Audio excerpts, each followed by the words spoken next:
박수 치면서 한번 부르십시다.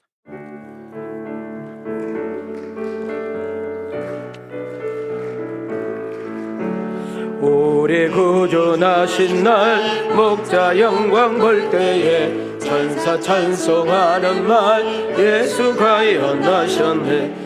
우리 임금 우리 주 모두 함께 절하세. 예수 그리스도 우리 주 베들레헴에 나셨네. 천사처럼 울어서 우리를 여행 가보니 나신 아기 누군가 예수 과연 나셨네. 우리 임금 우리 주 모두 함께 절하세. 예수 그리스도 우리 주 베들레헴에 나셨네.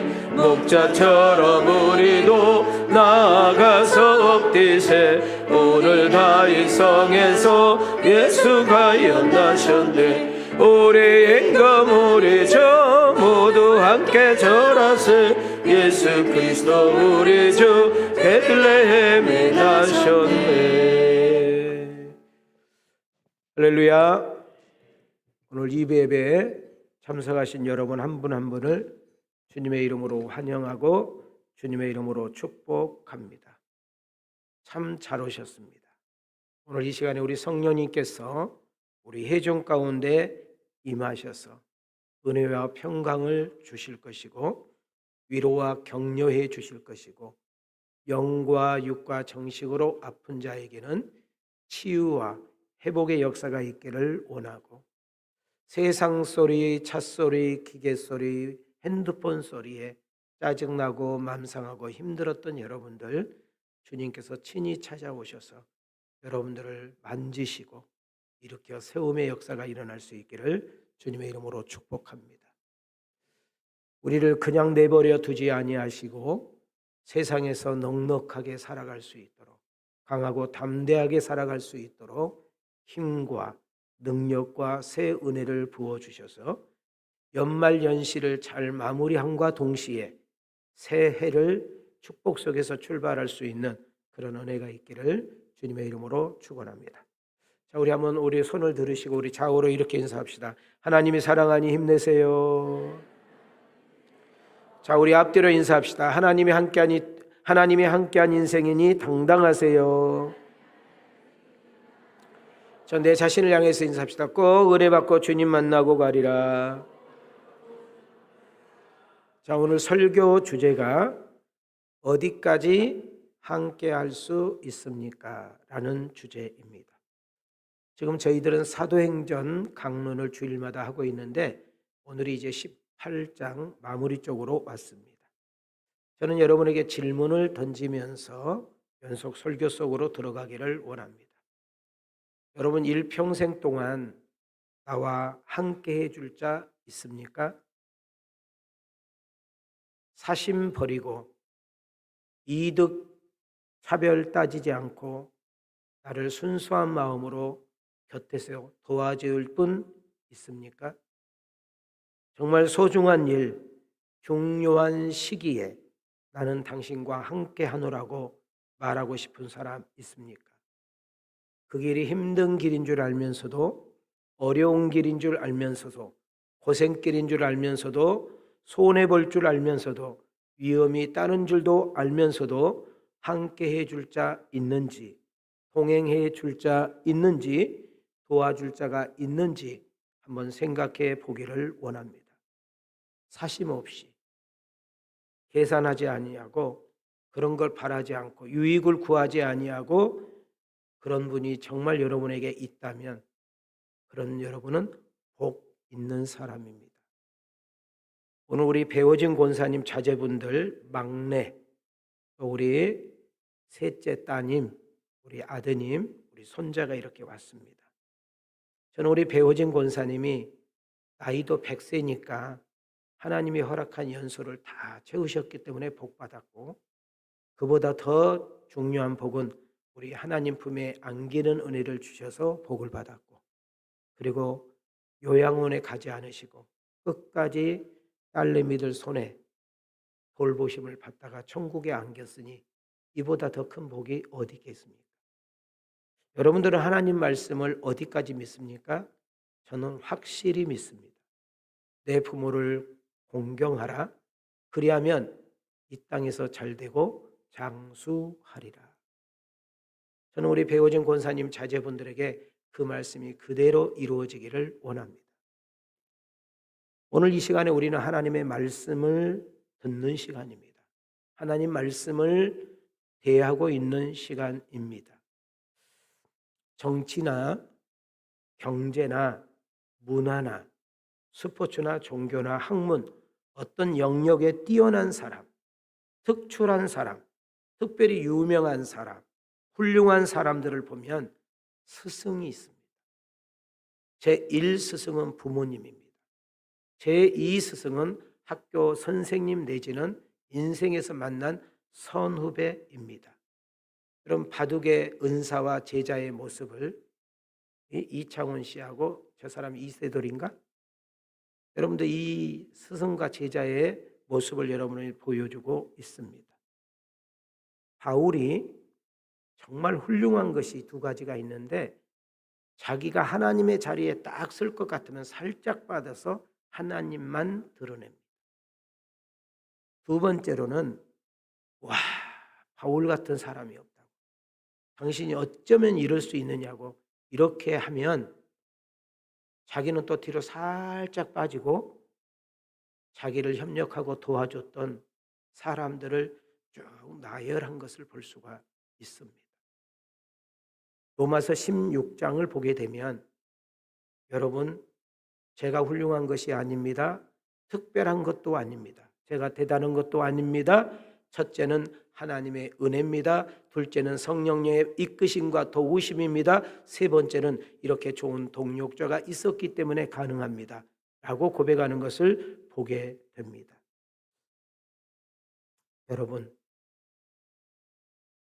여러분은 어떻습니까?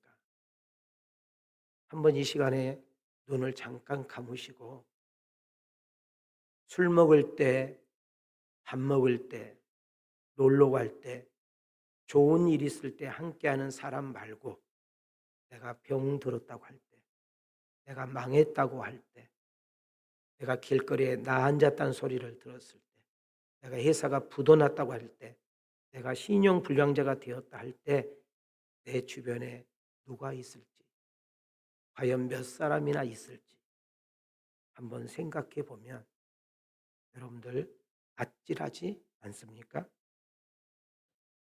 목회도 마찬가지입니다.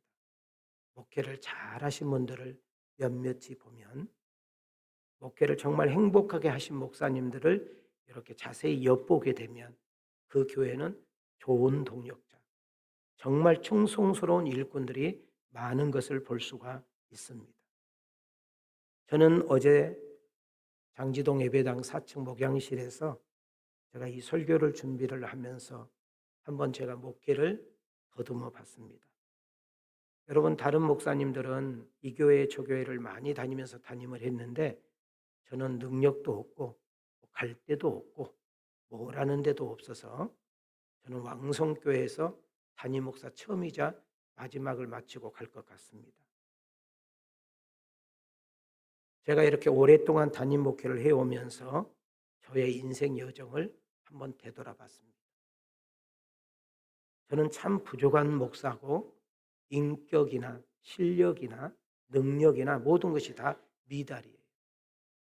그런데도 불구하고 20년 이상, 30년 이상 저와 함께 했던 가정들이 참 많더라고요. 너무 부족한데, 인격도 부족한데, 실력과 능력도 참 부족한데 이렇게 20년, 3년, 30년 동안 변함없이 묵묵하게 헌신하고 충성해 주셨던 분들이 정말 여러 가정이 있더라고요. 제가 은퇴해도 함께 하고 싶은 분, 다른 교회 가면 누군가에게 자랑하고 간증하고 싶은 분, 언젠가는 제가 주님 앞에 서겠지요. 그 주님 앞에 섰을 때 제가 왕성께서 목회하면서 이런 장로님, 이런 집사님들, 이런 권사님이 있어서 내가 끝까지 안주할 수 있었다고 그렇게 말하고 싶은 그런 성도님들이 있습니다. 저도 여기서 목회를 하다 보면 그만두고 싶을 때도 있었고, 그냥 보따리만 싸가지고 조용하게 떠나보고 싶을 때도 있었고, 목회를 하다 보면 크고 작은 걸림돌과 장애물들이 많이 있습니다. 그때마다 우리 성령님께서는 함께 해준 사람이 있습니다. 믿어준 사람이 있었어요. 힘들지만 어렵지만 그 안에 들어와서 함께 노는 사람들이 있었어요. 말이 아니라 행동으로, 말이 아니라 삶으로 보여주시는 분들이 계셨어요. 고맙죠. 눈물 나도록 감사하죠. 저는 의리가 있는 사람입니다. 제가 하나님 나라 숨질 때 되도록 늘 찬송하면서 숨질 때까지 그 사람들 이름을 불러가며 축복해 주고 싶은 목회자입니다.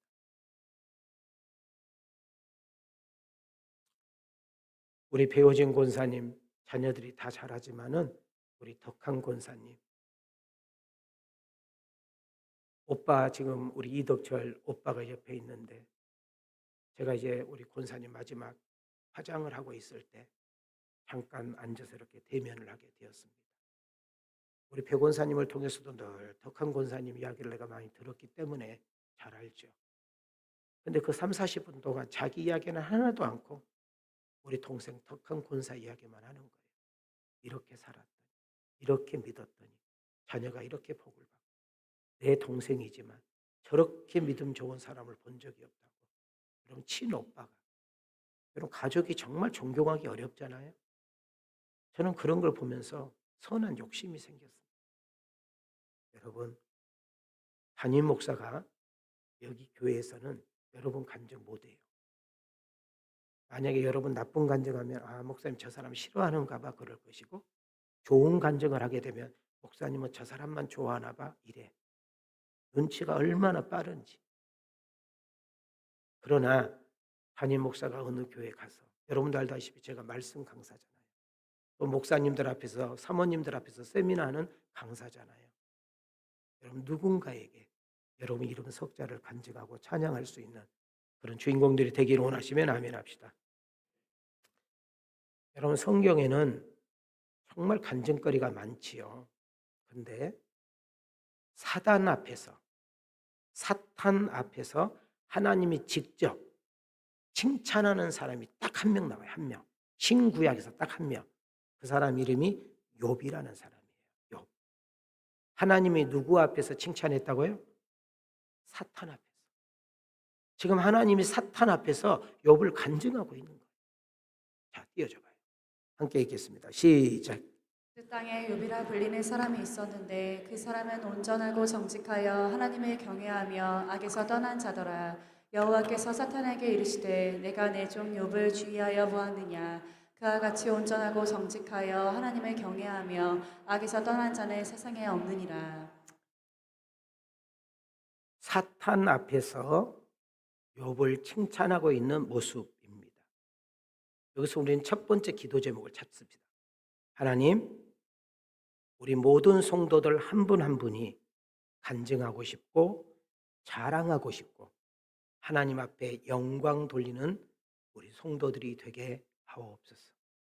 저들의 삶이 하나하나가 하나님께 영광 돌리며 누군가에게 신앙에 도움이 되고 선한 영향력을 끼치는 은혜가 있게 하옵소서. 그런 여러분과 내가 되어지기를 주님의 이름으로 축원합니다. 반면에 제가 목회를 하면서 참 저의 마음을, 저희 부부를 힘들게 하고 지치게 하고 사기를 꺾어버리는 일들도 있었습니다. 여러분 30년 넘게 한 교회를 섬기다 보니까 어떤 성도가 참 힘들까, 어떤 성도가 참 불편할까 하고 제가 생각을 해봤더니, 첫째는요, 마음이 조석으로 바뀐 사람. 아, 이건 주님도 힘들 것 같아요. 두 번째, 기분이 나쁘면 뭔가 마음에 안 든 것이 있잖아요. 얼굴에 딱 나타나요.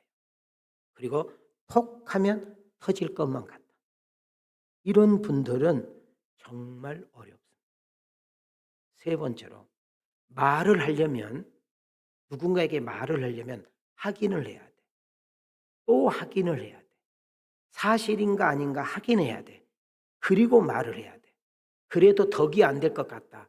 말하지 마. 우리는 이렇게 말해. 아, 그렇게 드러내야지. 썩은 것 곪은 것 해야지. 그래야 된다고. 네가 안 해도 하나님이 다 해. 내가 믿는 하나님은 그런 하나님이에요. 하나님은 우리의 가정을, 우리의 직장을, 우리의 인생을 모든 부분을 하나님께서 만지시고 고치시고 회복하고 바꿀 수 있는 능력이 있다고 믿어지면 아멘 합시다. 하나님 나라를 위해서, 교회 공동체를 위해서 직분을 주셨어요. 하나님이 주신 거죠. 하나님이 맡기신 거죠. 다만 담임 목사에게 감동을 줘서 이 사람에게 이 일을 맡기면, 이 사람에게 저 일을 주면 잘하겠구나 라는 마음을 가지고 직분을 줬어요. 그런데 그걸 귀하게 여기지 않고 소홀히 여기고 하찮게 여기고 우습게 여기고 아예 감당 안 하는 분들을 보면, 말은 너무너무 잘해. 말하는 거 보면 믿음도 좋아. 말하는 거 보면 아는 것도 많아. 근데 행동이 따르지 않는 분들을 보면 담임 목사 마음은 너무 아쉬운 거예요. 저는 아쉽다고 표현을 할게요. 담임 목사가 힘들 때, 속상할 때, 지칠 때, 답답할 때 큰 거 아니에요. 웃어만 줘도, 손 한번 잡아줘도, 기도하고 있습니다라는 그 말 한마디가 담임 목회자는 다 녹아버려요. 못 알아들으신 분을 위해서 제가 아주 쉽게 이야기 하나 하고 넘어갈게요. 간혹 담임 목회자라는 자리는 식사 요청을 많이 받습니다. 때로는 차를 마시자는 요구도 많이 받죠. 뭐 할 말이 있어서 이제 그렇게 왔겠죠. 그러면 그 전화와 카톡을 딱 받을 때 기분이 확 좋은 사람이 있고 머뭇거리는 사람이 있게 됩니다. 반대로 담임 목사가 꼭 밥을 한번 사주고 싶고 차 한 잔 마시고 싶은 사람이 있어요. 여러분, 기도를 할 때에도, 제가 올해도 암 수술하고 병상에 한 3개월 있을 때에도 담임 목사가 병원에서 뭐 하겠어요? 기도책밖에 더 있습니까? 아무리 기도하려고 해도 떠오르지 않으면 기도가 안 되는 거예요. 성령님께서 여러분의 이름이, 얼굴이 떠올리게 해줘야 되는 거예요.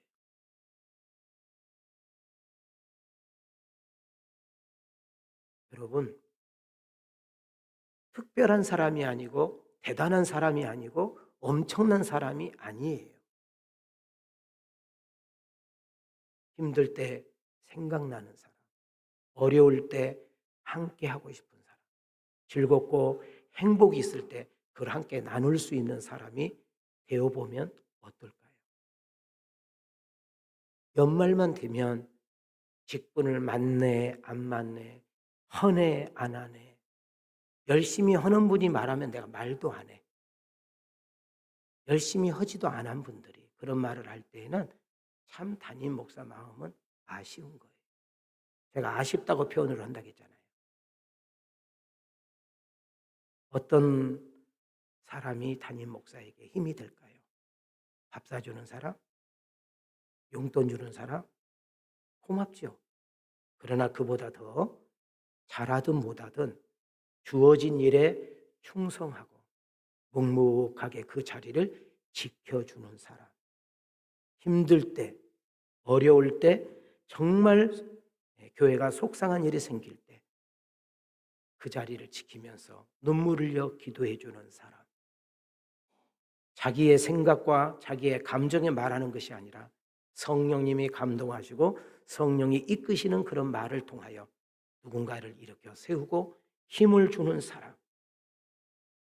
입이 긍정적이고 믿음의 말을 하며 항상 성령의 역사 따라 말하는 그런 사람.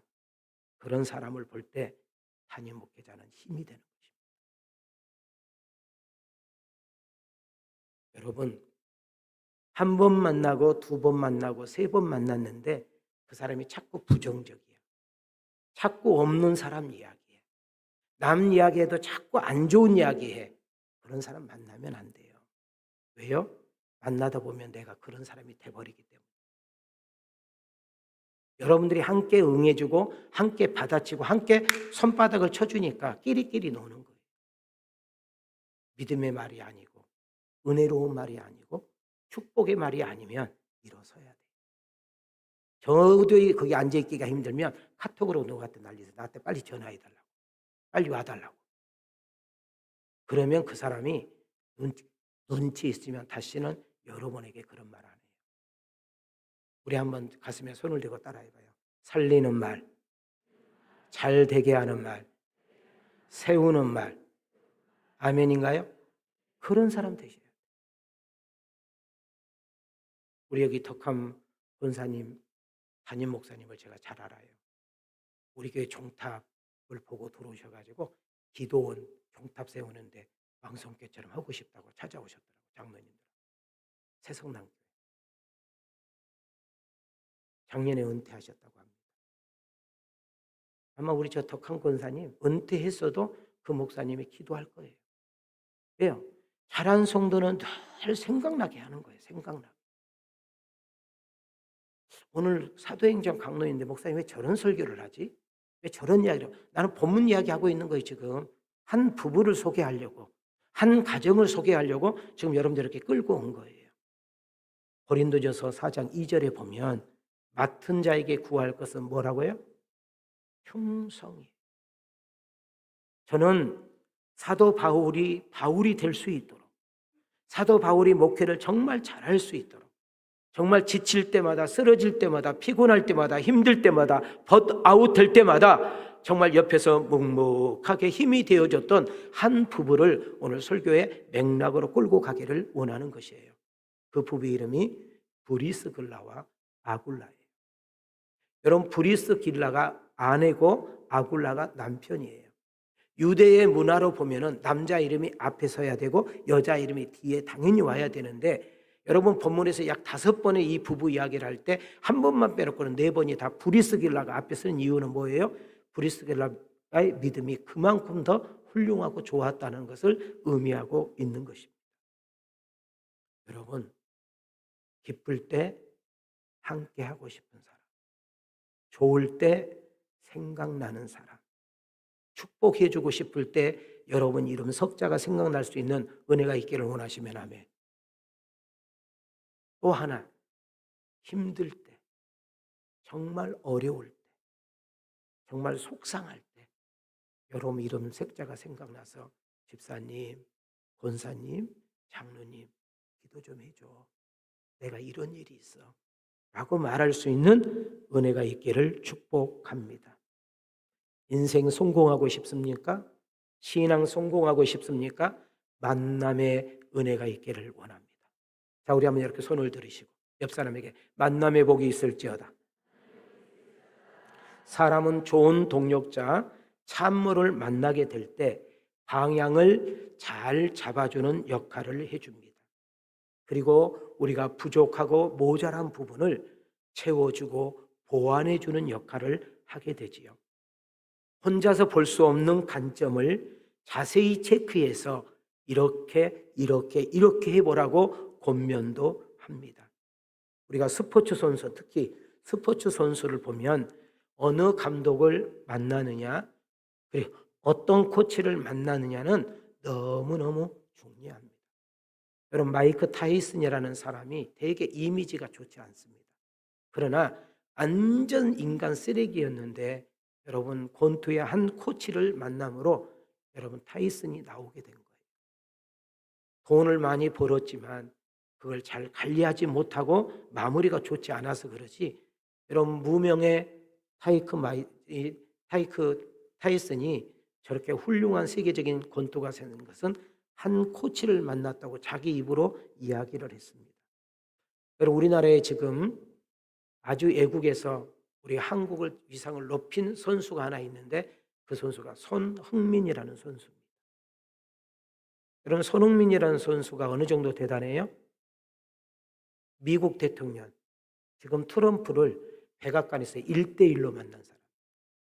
이재명 대통령도 안 만나주는데. 여러분 손흥민을 트럼프가 직접 콜해가지고 와가지고 1대1로 대면해. 보좌관도 다 물리치고.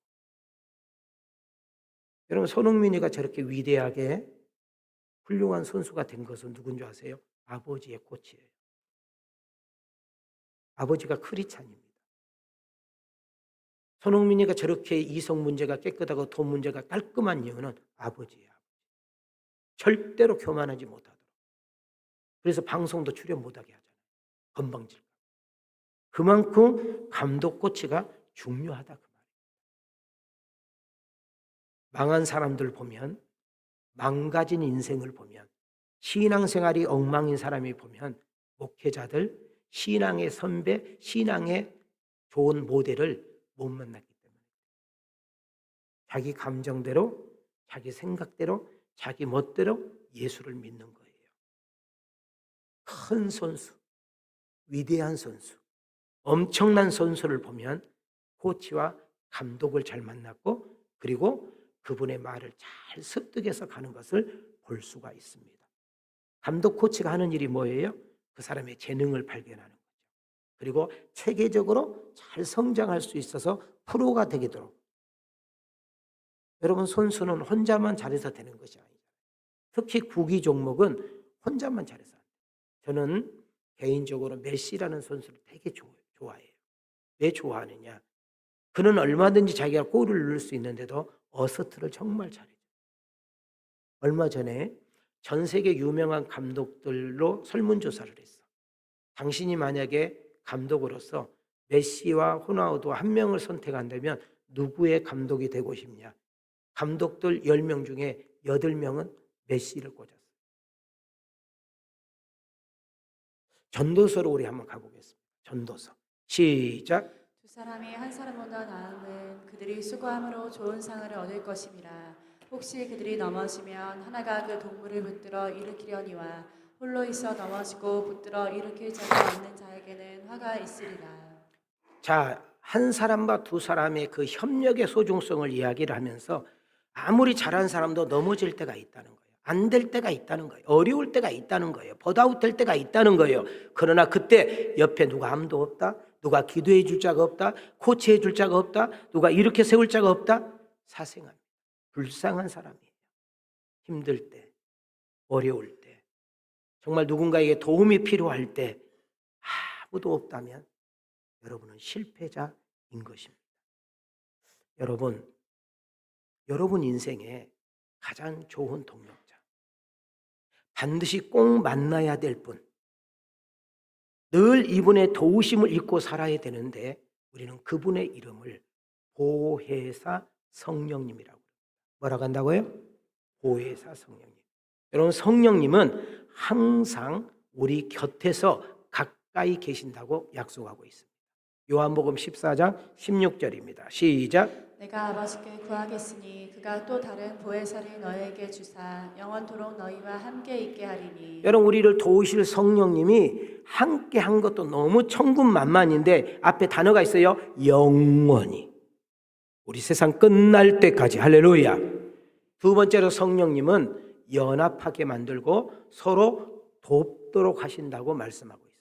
고린도전서 12장 13절 시작. 우리가 유대인이나 헬라인이나 종이나 자유인이나 다 한 성령으로 세례를 받아 한 몸이 되었고 또 다 한 성령을 마시게 하셨느니라.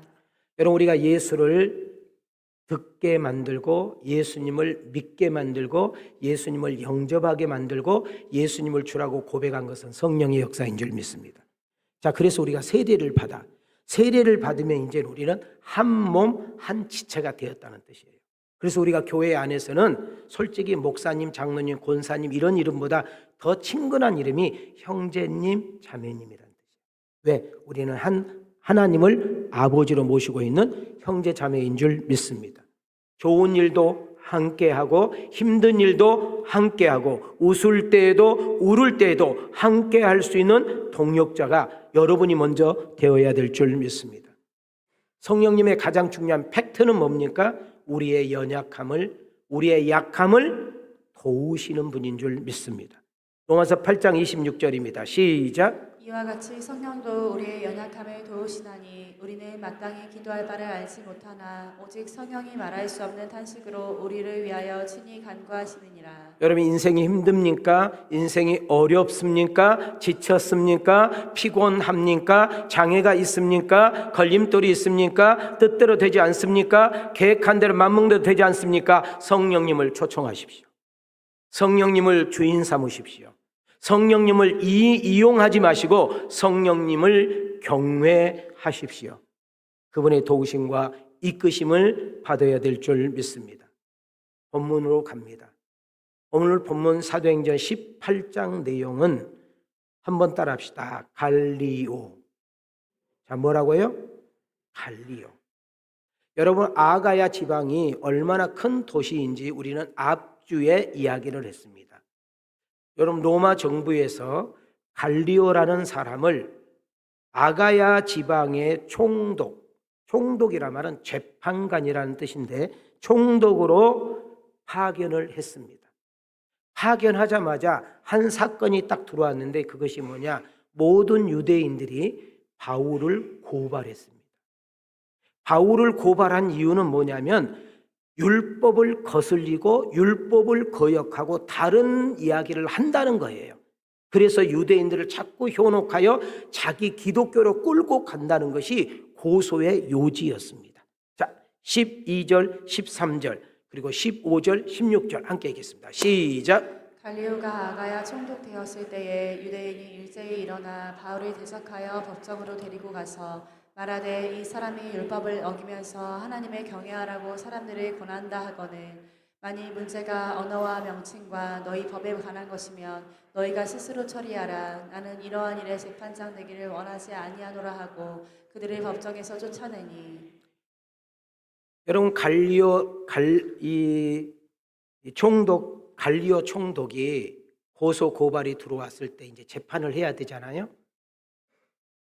한두 사람이 아니라 유대인들이 떼거리로 바울 한 사람을 죽이려고 고소 고발했단 말이죠. 그때 여러분 이 갈리오 총독이 그 앞에 딱 서서 이렇게 말합니다. 야, 내가 바울이라는 사람을 보니까 니네들이 지금 죽이려고 하는 짓 같은데 내가 법적으로 잘못을 했거나 실수를 했으면 당연히 재판을 해야 된다. 누군가에게 해를 끼쳤거나 누구인가에게 피해를 줬으면 당연히 법정으로 저 사람은 벌을 받아야 된다. 그것이 아니고 너희들 종교 싸움으로 이야기한다면 내게 가져오지 마라. 너희들끼리 해결해라. 그리고 그 법정에서 그들을 쫓아내버립니다. 여러분 이 갈리오 총독의 이 중립적인 태도가 바울이 오랫동안 고린도에서 복음을 전할 수 있는 놀라운 계기가 된 것입니다. 저는 여기서 한 가지 꼭 기도 제목을 드립니다. 하나님, 내 일생 여정에 누군가에게 고소 고발 당하는 일이 없게 도와주시고 내 일생 여정에 내가 누군가를 고소하고 고발하는 일이 생기지 않도록 도와주시옵소서. 이거 아주 중요합니다. 아멘인가요? 아멘인가요? 그러니까 잘 보세요. 한두 사람도 아니고 떼거리로 바울 하나 쳐내려고, 바울 하나 죽이려고 떼거리로 고소 고발을 했는데 갈리오 총독이 No! 나는 손 안 댈 거야. 니네들이 알아서 해. 빨리 나가. 이랬단 말이죠. 그러니까 이 유대인들이 얼마나 화가 나요. 분하잖아요. 그래서 누구를 두드려 패버리냐? 해당장을 두드려 패버리는 거예요. 총독한테는 어떻게 할 수 없으니까 그 분풀이를 누구에게 했다고? 소수데네라고 써 있잖아요. 유대인들이 해당당 소수데네를 두드려 패버립니다. 결국은 바울이 오랫동안 복음을 전할 수 있는 은혜를 잊게 됩니다. 자, 우리 한번 두 손을 이렇게 들으세요. 따라합시다. 자기 이름을 잡다. 나 윤민이는 그렇게 합시다. 나 윤민이는 살리는 일에, 세우는 일에, 잘 되는 일에 앞장서되 죽이고 망하고 무너뜨리는 일에는 일생 동참하지 않으리라. 이 은혜가 있기를 주의 이름으로 축원합니다. 할렐루야. 한 걸음 더 들어가겠습니다. 바울이 이제는 고린도의 사역을 접습니다. 자, 18개월 동안 고린도에서 목회를 하면서 교회도 세우고 많은 성도들이 이제 불어났습니다. 여기까지 이제 사명인지를 깨닫고 바울이 가려고 합니다. 어디로 가려고 하느냐? 수리아로 가려고 합니다. 어디로 가려고? 자, 18절입니다. 시작. 바울은 더 여러 날 머물다가 형제들과 작별하고 배 타고 수리아로 떠나갈세. 자, 여기서 18장, 사도행전 18장은 아주 중요한 장인데 사도 바울의 2차 전도 여행의 마무리고 그리고 3차 전도 여행의 시작의 분기점입니다. 자, 18장 19절부터 22절까지를 좀 봐야 이 본문이 쫙 풀릴 것 같습니다. 시작. 바울은 더 여러 날 머물다가 형제들과 작별하고 배 타고 수리아로 떠나갈세. 에베소에 와서 그들을 거기 머물게 하고 자기는 회당에 들어가서 유대인들과 변론하니 여러 사람이 더 오래 있기를 청하되 허락하지 아니하고 작별하여 이르되 만일 하나님의 뜻이면 너희에게 돌아오리라 하고 배를 타고 에베소를 떠나 가리사에 상륙하여 올라가 교회의 안부를 물은 후에 안디옥으로 내려가서. 여러분, 지금 바울의 2차 전도 여행의 마지막 부분을 지금 보고 있다고 했습니다. 여러분, 바울이 어디서 선교사로 파송을 받았죠? 수리아 안디옥. 안디옥 교회에서 선교사로 파송을 받았습니다. 지금 바울은 급히 안디옥에 가서 선교 보고를 하고 싶습니다. 지금까지 있었던 이야기를 교인들과 나누고 싶은 거지요. 그러면 지금 바울이 어디에서 18개월 동안 머물렀다고 했어요? 고린도. 여러분, 고린도는 타락의 도시요, 우상이 만연한 곳입니다. 다시 말하면 1년 6개월 동안 있었던 그 고린도의 사역이 만만치 않았어요. 엄청난 어려움과 장애물과 걸림돌이 있었지만 그가 거기서 버틸 수 있었던 것은 성령의 능력입니다. 그리고 하나님의 뜻이고 주님의 인도하심 때문인 줄 믿습니다. 자, 그랬던 정이 들고 이제는 대접받고 인정받으려 할 쯤에 바울은 다시 보따리를 싸는 것입니다. 그리고 고린도 교인들과 작별 인사를 하고 수리아로 떠나기 위해서 배를 탔는데 그 배 안에 한 부부가 소개되는 것입니다. 오늘 여기가 오늘 설교 키가 들어있어요.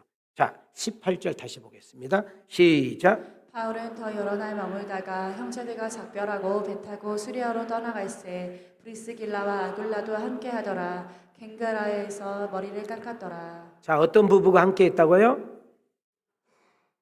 여러분, 이 여정은 아주 위험합니다. 험악합니다. 무슨 일이 생길지 모릅니다. 내일 일이 불안해요. 여러분, 이 먼 거리를 배를 타고 가야 되는데 지금처럼 좋은 배가 아니기 때문에 배를 몇 번 갈아타서 얼마만큼 기간에 갔는지 아무도 모르는 것입니다.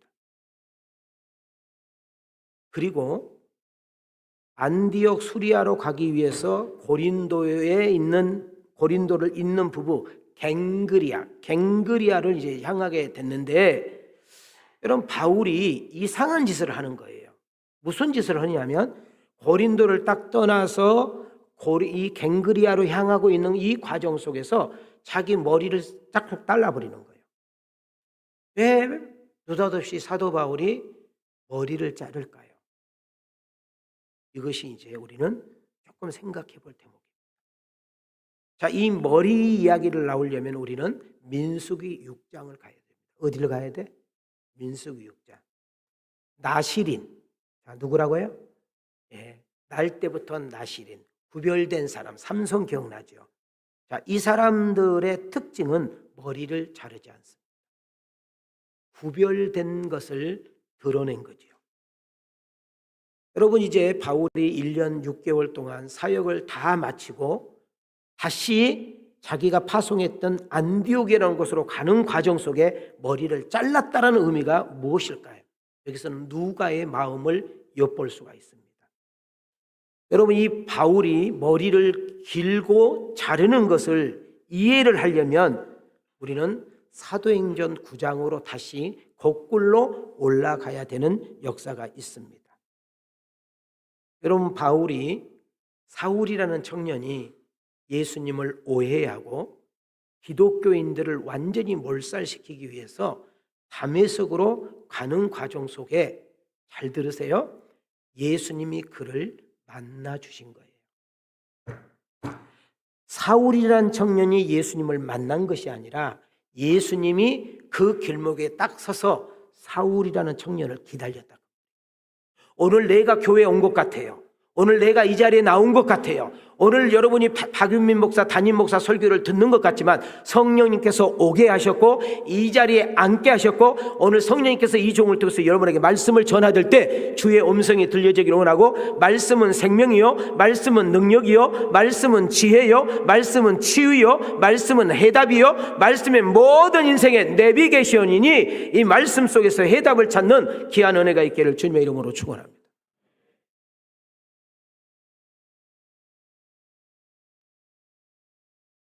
다메섹에서 사울이란 청년을 부릅니다. 사울아, 사울아, 당신은 누군데 내 이름을 아시지요? 나는 네가 핍박하는 예수란다. 예? 당신 얼마 전에 죽었잖아요. 갈보리 언덕에서 너무나 비참하게 초라하게 발가벗은 모습으로 그 아낙네가 야유를 보내고 사람들이 돌멩이를 내도 아무 말 하지 못하고 죽어서 당신은 가짜 아니에요? 당신 사이비 교주에서 당신을 믿고 따르는 사람 내가 지금 잡아 죽이려고 가고 있는데 이건 무슨 말이래요? 강력한 빛이 사울 청년을 비춤으로 눈이 멀어버립니다. 3일 동안 멀었던 눈이 아나니아라는 사람의 안수 기도를 통하여 다시 보게 되는 은혜를 잊게 됩니다. 나는 네가 핍박하는 예수란다. 여러분, 사울이라는 청년은 유대인입니다. 그 열성 분야, 열성주의자 유대인. 그는 제가 이야기한 정치로 가면 국회의원, 학자로 가면 대학 총장, 그의 가문과 족보는 엄청난 부자였습니다. 그는 얼마든지 편한 인생길, 좋은 인생길, 잘 사는 인생길, 대접하는 인생길을 다 뒤로 적혀놓고 오직 하나님께 자기의 인생을 걸겠다고 했던 청년이 예수 그리스도를 만남으로 인하여 터닝 포인트, 인생의 전환점이 바뀌는 것을 보게 되는 것입니다. 15절입니다. 시작. 주께서 이르시되 가라, 이 사람은 내 이름을 이방인과 임금들과 이스라엘 자손들에게 전하기 위하여 택한 나의 그릇이라.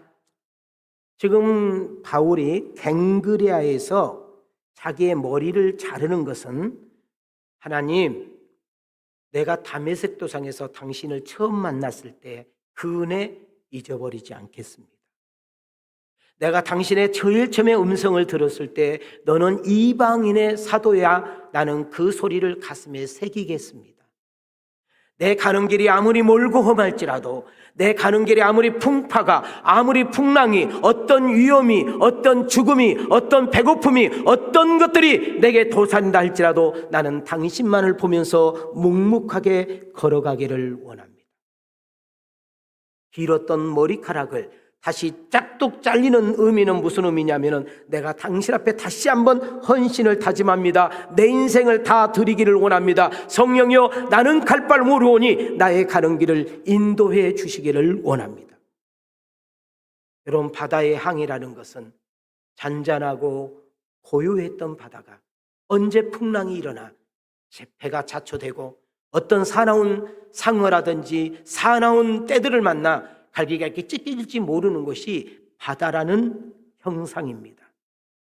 다시 한번 주님께 받은 사명을 생각하며 자기 인생을 하나님께 드리겠다고 결단하고 있는 모습이 머리를 잘라내는 모습이지요.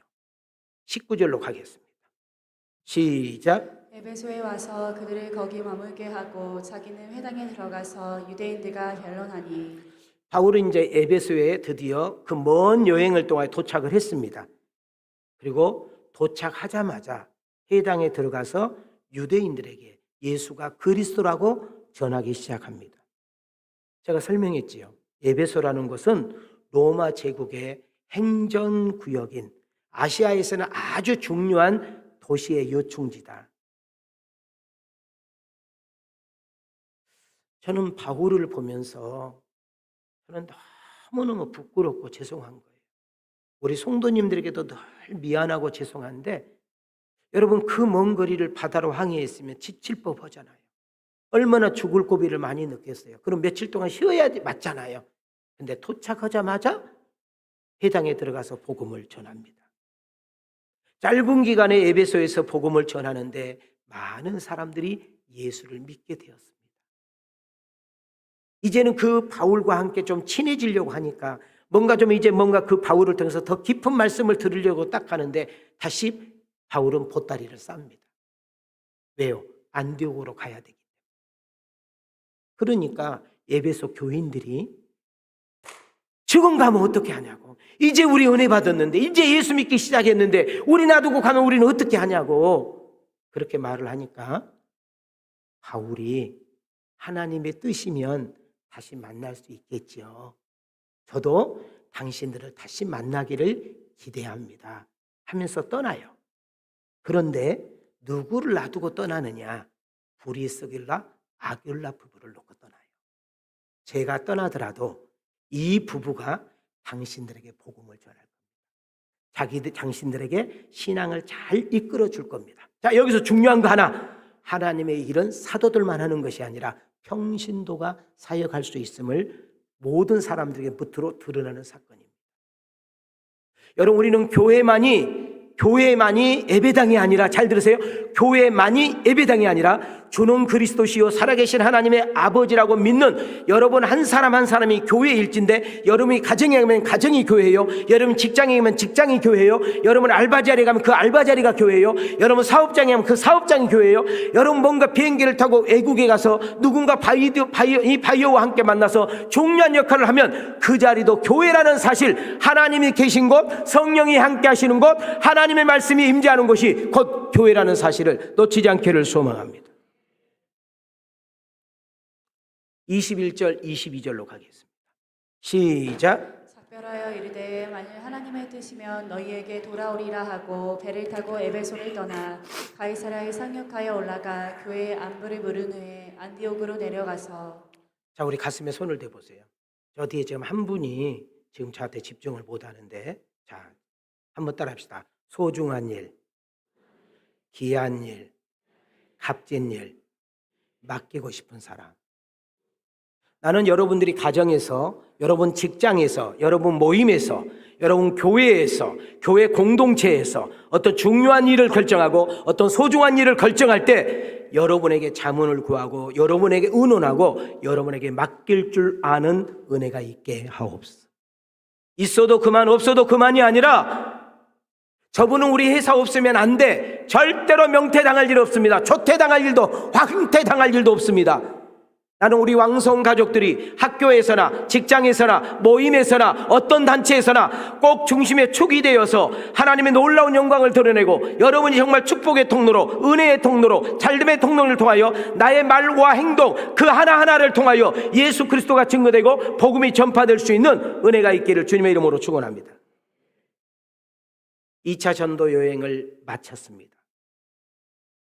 그리고 안디옥 교회 가기 전에 바울이 먼저 들린 곳이 있습니다. 바로 그것이 예루살렘 교회입니다. 어디라고요? 예루살렘 교회에서 1차, 2차 전도 여행에 대한 얘기를 쭉 브리핑을 합니다. 선교 보고를 합니다. 하나님이 이런 은혜를 주었습니다. 하나님이 나를 이렇게 사용하셨습니다. 가는 곳마다 교회가 세워졌습니다. 많은 영혼들이 구원받았습니다. 그러나 죽을 뻔도 했습니다.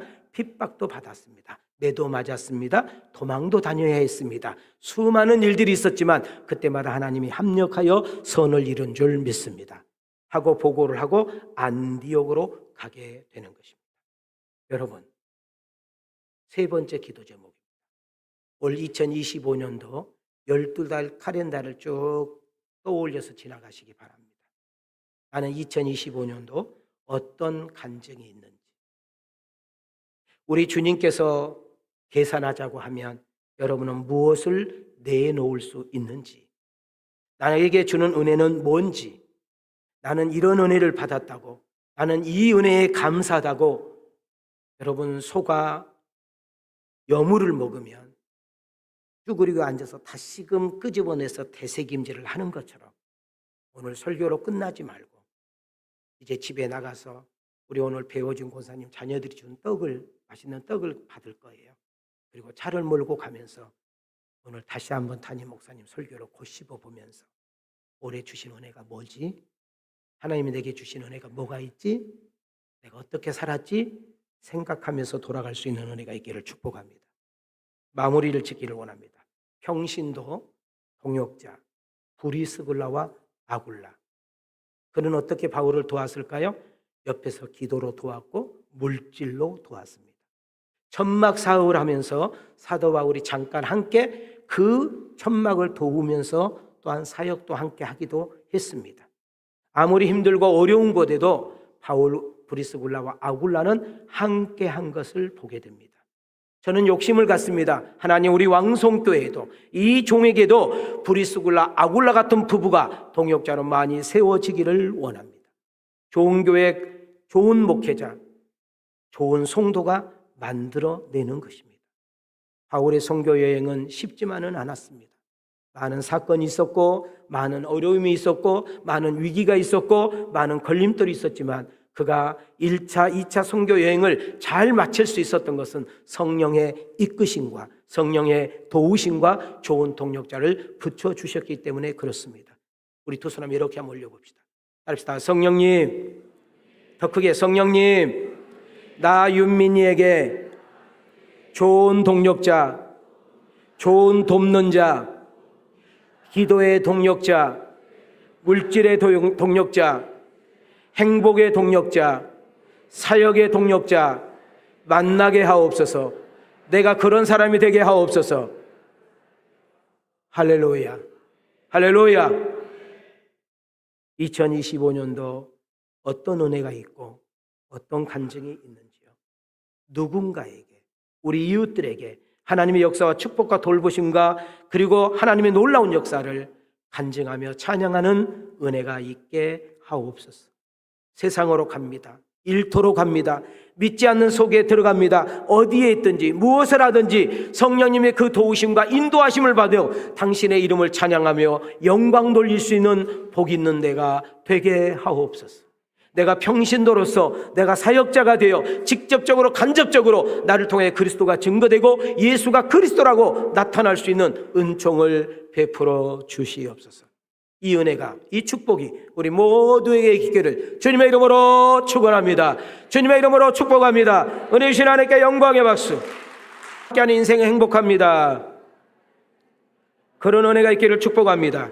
지금은 구원자 되신 예수 그리스도의 은혜와 하나밖에 없는 독생자 예수까지도 아낌없이 내어주신 그 하나님의 사랑과 오늘 보혜사 성령님께서 귀한 말씀을 듣고 가슴에 새기고 결단하며 세상으로 파송받는 우리 아들과 딸들 머리 위에, 저들의 가정과 직장과 생업 위에 우리 하나님의 은혜와 축복이 이제로부터 영원토록 계실지어다.